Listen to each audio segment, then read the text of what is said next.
কদিন আগে আন্তর্জাতিক ক্রিকেট থেকে দ্বিতীয়বারের মতো অবসরের ঘোষণা দিয়েছেন তামিম ইকবাল। সাকিব আল হাসান টি-20 টেস্ট ক্রিকেট ছেড়েছে।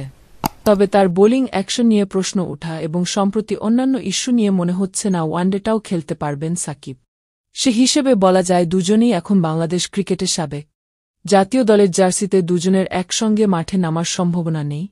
সাকিব চলতি একাদশ বিপিএল খেললে হয়তো মাঠে প্রতিপক্ষ হতে দেখা যেত দেশের ক্রিকেটের দুই শীর্ষ তারকাকে। কিন্তু তামিম ইকবাল বিপিএল খেললেও বিভিন্ন কারণে খেলা হচ্ছে না সাকিবে।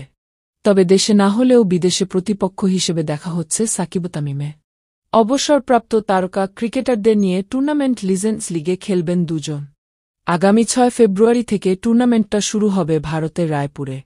টি-20 ফরম্যাটের এই টুর্নামেন্টে আগেই নাম লিখিয়েছেন সাকিব। সাকিবকে দলে ভিড়িয়েছে দুবাই জায়ান্টস।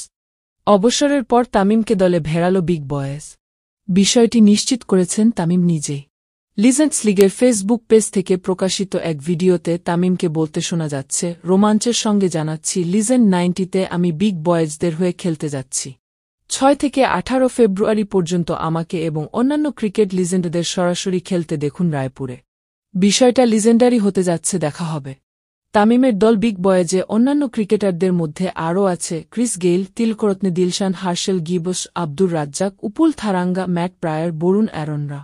প্রিয় দর্শক, ভিডিওটি ভালো লাগলে লাইক, শেয়ার ও চ্যানেলটি সাবস্ক্রাইব করুন। ধন্যবাদ।